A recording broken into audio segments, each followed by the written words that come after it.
If you want a really good lawn, it all starts with proper preparation, and honestly, this is the part most people underestimate. Before you even begin, it's worth knowing that timing matters. The best time to sow grass seed is either in late April to early May, or again in September. These periods usually give you the right balance of temperature and moisture for strong, healthy growth. The first thing you need to do is clear the area completely. That means removing all weeds, stones, old roots, and any debris that might be in the soil.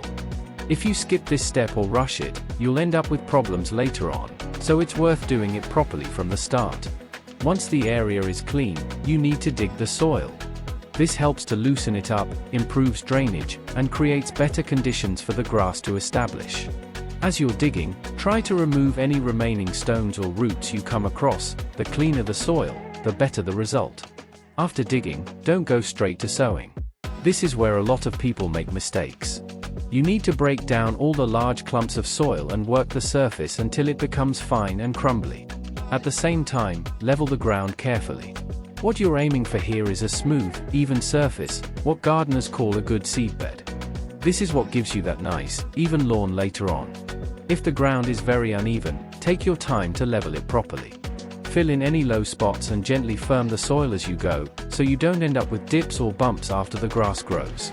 When the surface is ready, it's time to sow the grass seed. For best results, I've left links in the description to the grass seed and tools I personally recommend. Try to spread the seed as evenly as possible. A simple but very effective method is to divide the seed into 2 portions and sow it in 2 passes. First in one direction, and then again at a right angle. This helps you avoid bare patches and gives much more even coverage. Once the seed is down, it's important to make sure it has good contact with the soil. This is the part most people underestimate. You can do this by lightly raking it in or gently firming the surface, either by walking over it or using a roller. The key here is to press the seed into the soil without compacting it too much. After that comes watering, and this part is crucial.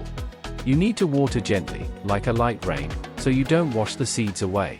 Keep the soil consistently moist while the grass is establishing. Not soaking wet, but never allowed to dry out. I would recommend watering twice a day for best result. If the surface dries out, even for a short time, it can seriously affect germination.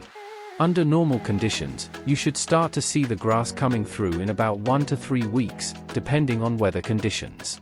During this period, just keep the moisture steady and avoid walking on the area.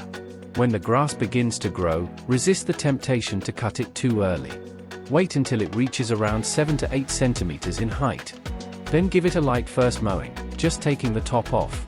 This encourages the grass to thicken and develop into a dense, healthy lawn. If you follow all these steps properly, you'll end up with a strong, even lawn that looks good and lasts.